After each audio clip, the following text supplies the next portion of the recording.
को American deep state ने पैसा दिया कि आप बांग्लादेश में थोड़ी हरकत करा दो, इंडिया हमारे काबू नहीं आ रहा, तो इन्होंने जाके वहां खेल खेला। और अगर इंडिया ने अपना खेल खेल दिया तो फिर इनको समझ लिएगा हम जाए कहाँ, ना बांग्लादेश को समझ आएगा ना पाकिस्तान को समझ आएगा। तो इंडिया बड़ा मेच्योर कंट्री है, हम ये टटपुंजिया की तरह काम नहीं करते हैं। ये आज के दिन में पाकिस्तान का वो हाल हो गया, बनाना रिपब्लिक, बिल्कुल प्योर बनाना रिपब्लिक का हाल हो गया है, जहां पर किसी प्रधानमंत्री को जेल में डाल दो, किसी की गवर्नमेंट बना दो, कहीं इलेक्शन के पूरे रिजल्ट लीक कर दो, और कहीं पे पैसा लेके हमला कर दो, कहीं पैसा लेके भाग लो। तो जी ये भी क्या सुनने में आया कि इनको पैसा दो तो ये अपनी पोस्ट भी छोड़ के भाग जाएंगे। तो ये हाल है पाकिस्तान फौज का, जिन्होंने आज तक नकली नोट छापे, इन्होंने पूरा जो बोलते हैं वो ड्रग ट्रेड करा, इन्होंने इन्होंने हथियार असला बेचा जो अमेरिका से इनको मिलता था, जगह जगह इन्होंने बेचा, ये अपना न्यूक्लियर टेक्नोलॉजी तक बेचे। और अभी मैं आपको एक और बता, जी जो ये अगर हमले हो रहे हैं, अगर ये हमले बढ़ गए तो अमेरिका का प्लान है कि पाकिस्तान के न्यूक्लियर सेट्स को कैप्चर कर देंगे वो, क्योंकि वो नहीं चाहते कि पाकिस्तान के न्यूक्लियर सेट किसी एक टेररिस्ट ऑर्गेनाइजेशन के हाथ में आ जाए। जी और वही अमेरिका ही नहीं, इसराइल भी वेट कर रहा है वहां। तो ये पाकिस्तान कहीं गलतफहमी में हो कि मैं सेकंड स्ट्राइक कैपेबिलिटी बनाऊंगा, आप अपना मुल्क बचा लें, उसके बाद सेकंड स्ट्राइक की बात करना, हमें तो आपके ऊपर न्यूक्लियर अटैक करने की आवश्यकता ही नहीं पड़ेगी, आप खुद ही बर्बाद हो जाएंगे। तो जी ये बात पाकिस्तान की अवाम को सोचनी पड़ेगी। हमारी सहानुभूति है पाकिस्तान की अवाम के साथ कि पाकिस्तान की अवाम को ऐसी फौज मिली, ऐसी उनकी गवर्नमेंटें मिली, ऐसे लीडर बने कि जो इस मुल्क को लूट के खा गए। जी लीडर्स पर ही मैं पाकिस्तान हमारे लीडर्स पर साथ। ही थोड़ा मैं आना चाहूंगी। शिवाजी, आप कैसे देखते हैं? सब तरफ से अटैक हो रहा है, पाकिस्तान के पास पैसा नहीं है, अलग वो प्रॉब्लम है। अब जो ये पॉलिटिकल सिचुएशन क्रिएट हो रही है, अगर मान लीजिए शहबाज सरकार गिर जाती है, हमले ऐसे में होते हैं, तो पाकिस्तान का हश्र क्या हो सकता है? शिवाजी,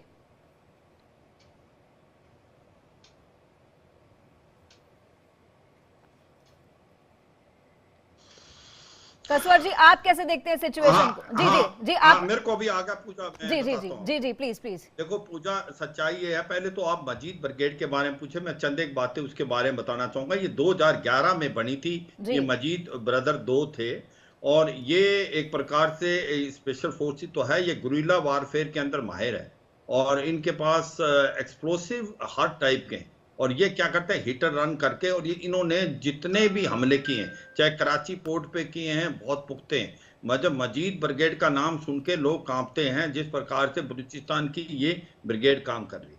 अब आपने बताया कि जो पॉलिटिकल सिचुएशन है पाकिस्तान में, हाँ वो काफी हालात खराब है। देखो सच्चाई है कि ये जो प्रेजेंट गवर्नमेंट है, ये माइनॉरिटी गवर्नमेंट है। पहली बात तो क्या है कि पाकिस्तान के अंदर वही होता है जो पाकिस्तान की आर्मी चाहती है। वो कहते हैं हर देश के पास फौज है, मगर अनफॉर्चुनेटली पाकिस्तान में आर्मी के पास देश है। और जो हाँ असली पावर जो इस्लामाबाद से नहीं बल्कि जनरल हेडक्वार्टर रावलपिंडी से, जो पहले इलेक्शन हुए थे तो उन्होंने पीटीआई की तरफ झुकाव किया था, तो इमरान खान को लेके आए थे। इमरान खान जो थे इलेक्टेड प्राइम मिनिस्टर नहीं थे, सिलेक्टेड थे, और इस बार उन्होंने पीएमएलएन की तरफ इशारा किया है। मगर हुआ क्या है, जीत के ज्यादातर पीटीआई के आए हैं। मोस्ट पॉपुलर लीडर आज की तारीख में इमरान खान है, उसको जेल में डाला हुआ है। और अब जो ये कोलिशन गवर्नमेंट है, पीएलएन और पीपीपी, इनके बीच के अंदर भी ऐसा लगता है कि कुछ डिफरेंस बढ़ने वाले हैं। और ऐसे में अगर पॉलिटिकल इंस्टेबिलिटी होती है तो पाकिस्तान की हालात बहुत खराब होंगे, क्योंकि इकोनॉमिक क्राइसिस तो है। 24 बार ये आईएमएफ से लोन ले चुके, पैसा इनके पास है नहीं। 100 बिलियन से डॉलर से ज्यादा इनके कर्जे हो गए हैं। रुपी गिर गया है 77% 2 साल में। इसके बाद इनकी फॉरेन रिजर्व जो है वो 15 दिन का इंपोर्ट नहीं दे सकती।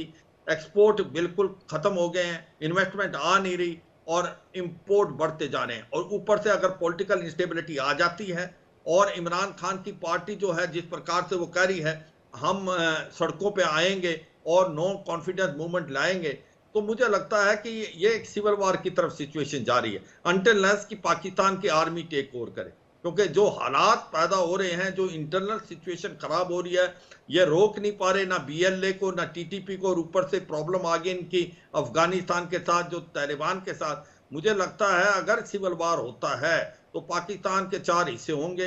एक खैबर पख्तूनख्वा, बलूचिस्तान, सिंध और पंजाब, और गिलगित बाल्टिस्तान और जो पीओके है वो भारत का हिस्सा है, वो आने वाले समय में पक्का भारत से मिलेगा। तो सच्चाई क्या है पूजा, ये समझ नहीं रहे हैं। पाकिस्तान की जो है अभी भी वो डिनाइल मोड पे, वो असली प्रॉब्लम को समझ नहीं पा रहे हैं। वो जो एक के बाद एक गलती करते जा रहे हैं। सबसे ज्यादा बड़ी गलती की है इन्होंने बलूचिस्तान में, जो बलूचिस्तान के अंदर इन्होंने एक्सप्लॉइट किया, रिसोर्स लेते गए, लोगों का ध्यान नहीं दिया, और उसके बाद हुआ क्या, उन्होंने चीनियों को आने दिया। अब जिस प्रकार से मजीद ब्रिगेड हमले कर रही है, तो अब ना कोई प्रोजेक्ट बन रहा है, और इसी प्रकार से खैबर पख्तूनख्वा में जिस प्रकार से हालात खराब है, आगे से तालिबान मार रहा है, पीछे से तहरीके तालिबान पाकिस्तान मार रहा है, तो अब जाएं तो जाएं कहां, ये सिचुएशन है। और अब लोगों का कॉन्फिडेंस जाता जा रहा है, और जिस प्रकार से आपस में इंटरनल डिफरेंस आ गए हैं, क्योंकि ये कोलिशन गवर्नमेंट है, वो भी एक कॉज ऑफ कंसर्न है। मुझे लगता है ये गवर्नमेंट गिर सकती है अगर आपस में इनका तालमेल नहीं रहा, और मुझे लगता है कि पाकिस्तान में वही होता है जो पाकिस्तान की आर्मी चाहती है। और सबसे दुख की बात है, पाकिस्तान की जो आर्मी है उसको अपना इंटरेस्ट चाहिए, उसको देश का इंटरेस्ट नहीं, क्योंकि आज भी वो 62 बिलियन डॉलर की पैरेलल इकोनॉमी चलाती फौजी फाउंडेशन में, वो कोई टैक्स नहीं देते। और सच्चाई यह है कि आज रियल एस्टेट से लेके बैंक, कोलगेट से लेके सीमेंट, वो सब पाकिस्तान की फौज बनाती जो फौजी फाउंडेशन में। और ऐसे में जिस प्रकार से अभी हालात चल रहे हैं पाकिस्तान में, तो मुझे लगता है बहुत मुश्किल होगा आने वाले समय में पाकिस्तान को बचाना, क्योंकि एक सिविल वॉर की तरफ जाता नजर आ रहा है। जी कसवर जी, आप कैसे देखते हैं कि सिविल वॉर की तरफ तो देश जा ही रहा है पाकिस्तान, लेकिन वो भारत का कश्मीर का पीछा नहीं छोड़ता। शहबाज शरीफ ने एक बार फिर से जो है कश्मीर में जनमत संग्रह कराने की मांग कर दी है। इसके अलावा जो विदेश मंत्री हैं इशराक जी, वो फिर से जा रहे हैं वहां पर। बांग्लादेश में 2012 के बाद जो है अब कोई विदेश मंत्री वहां पर जा रहा है। इसे कैसे देखते हैं कि अपना आप पहले घर संभालिए, उसके बाद आप दूसरे की बात कीजिए? देखिए, एक चीज तो बहुत ही वाज़ेह है कि पाकिस्तान के अंदर जितने भी हालात खराब इस वक्त हैं, इससे पहले भी होते रहे, तो सिविल वार का तो कोई किसी किस्म का, ये मैं आपको बड़ी अथॉरिटी के साथ कह सकता हूँ, ना इसका कोई खतरा है और ना ही आने वाले समय में इस किस्म की हो सकती है। जब मैं कहता हूँ कि मुश्किलात पाकिस्तान के लिए बढ़ेगी, तो इकोनॉमिक जो मुश्किलात हैं वो तो ऑलरेडी मौजूद है। पोलिटिकली कोलिशन गवर्नमेंट है, लेकिन पिछली गवर्नमेंट की जानिब से अगर कंपेयर करें तो ये थोड़ी सी स्टेबल मुझे नजर आती है। पीपल्स पार्टी कर रही है इनके साथ छेड़छाड़, लेकिन मुझे लगता है कि पॉलिटिकल स्टेबिलिटी की तरफ भी, इनस्टेबिलिटी की तरफ ये नहीं जाएगा। बाकी जिस तरह आप ये बात कर रही हैं कश्मीर की, तो पाकिस्तान का तो एक जो फॉरेन पॉलिसी है वो तो है ही उसी के ऊपर। 47 से लेकर अब तक कश्मीर, कश्मीर एंड जस्ट कश्मीर। आप ये देखेंगे कि कुछ भी हो सकता है, लेकिन कश्मीर की सपोर्ट से ये पीछे नहीं हटेंगे। लेकिन एक खूबसूरत बात आई है हमारे पैनलिस्ट की जानिब से, क्योंकि बड़े अच्छे तरीके से पाकिस्तान के मामलात को ये देखते हैं। कोई शक नहीं है कि पाकिस्तान की आर्म फोर्सेस हमेशा पावरफुल रही हैं, और इसमें मैं आपको वाज़े तौर पे कह सकता हूं कि पाकिस्तान के अंदर, क्योंकि मैं यहाँ पे इस्लामाबाद में मौजूद हूँ, तो ऐसा ही है। इमरान खान को गवर्नमेंट जो थी वो यही लेके आई है, आर्मी। नवाज शरीफ को आर्मी लेके आई है। जुल्फकार अली भुट्टो की पैदाइश जो है वो अयूब खान के दौर में हुई है, तो वो भी आर्म फोर्सेस के हैं। पाकिस्तान के अंदर इस वक्त जितने भी पॉलिटिकल पार्टीज हैं, मोर और लेस, वो सारी की सारी मरहून मिन्नत आर्म फोर्सेस की। तो अगर ये सिचुएशन हो, तो फिर ऐसे जैसे देश में कैसे पाकिस्तान की आर्म फोर्सेस पावरफुल ना हो, ये एक क्वेश्चन मार्क है। नवाज शरीफ, इमरान खान, उसके बाद पीपल्स पार्टी, ये सारे के सारे इन्हीं की पैदावार है। इसमें कोई शक ही नहीं है। इसमें भले किसी को अच्छा लगे, किसी को बुरा लगे, सिविल वार की तरफ पाकिस्तान बहुत पहले का जा चुका होता अगर आर्म फोर्सेस यहाँ पर पावरफुल ना होती। लेकिन जिस तरह कश्मीर का जो आपने क्वेश्चन किया, एक स्टैंड पॉइंट है आपका। क्वेश्चन अपनी जगह पे ठीक है कि आपको अब इकोनॉमिक स्टेबिलिटी के ऊपर फोकस करना चाहिए, लेकिन कश्मीर पाकिस्तान की प्रायोरिटी रहा है और ये रहेगा। ये तमाम गवर्नमेंट इसके ऊपर मुतफिक है। लेकिन आने वाले समय में मेरा ख्याल है कि पाकिस्तान की मुश्किलात टीटीपी को देखते हुए, बलूचिस्तान लिबरेशन आर्मी को देखते हुए, हमारे दोस्त एक चीज भूल गए जिसमें दाइश का बड़ा है, आईएसएस, ये ट्राइका बनी है, उसका भी बड़ा रोल है। तो इस किस्म की सिचुएशन में जबकि आईएमएफ भी आपको आंखें दिखा रहा है, तो पाकिस्तान की गवर्नमेंट के लिए काफ़ी मुश्किलात हैं। आने वाला वक्त काफ़ी मुश्किल मुझे लग रहा है पाकिस्तान की हाँ, जिसकी भी गवर्नमेंट आती है, जिसकी भी आती है, लेकिन आने वाला तो मुश्किल है पाकिस्तान के लिए। जी, मेजर जनरल वीके दत्ता जी, आप कैसे देखते हैं? कसवर जी कह रहे हैं कि सिविल वॉर की कोई सिचुएशन नहीं है, लेकिन जो इंटरनेशनल पॉलिसी है पाकिस्तान की, वो सिर्फ कश्मीर कश्मीर कश्मीर के राग पर चलती है, और अब बांग्लादेश का विजिट करने वाले हैं विदेश मंत्री पाकिस्तान के। कैसे देखते हैं आप इन सब चीजों को? देखिए, ऐसा है कि सिविल वॉर कब शुरू हो जाए और कब एक देश कोई ताश के पत्तों की तरह गिर जाए, जी ये उदाहरण मैं आपको सीरिया का दूंगा, क्योंकि बिल्कुल रिसेंटली आपके सामने ये घटना घटी। जी ये कहना कि कोई चीज नहीं हो सकती है एक गलतफहमी है, कुछ भी हो सकता है। और इसलिए आदमी को वर्स्ट केस सिनेरियो लेके चलना चाहिए। हम तो हमेशा ये चाहेंगे कि हमारे पड़ोस में एक अच्छा पड़ोसी होता, एक हमसाया होता, जो इकट्ठा एक मुल्क बंट के दो मुल्क बने तो पूरी जगह तरक्की होती, आवाम खुशहाली होती और आप आगे चलते।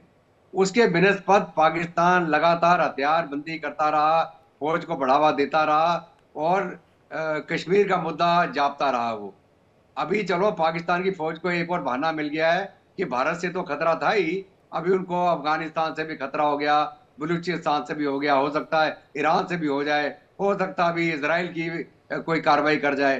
तो ये तो पाकिस्तान की फौज को और ताकत में रहने का एक और मौका मिल गया।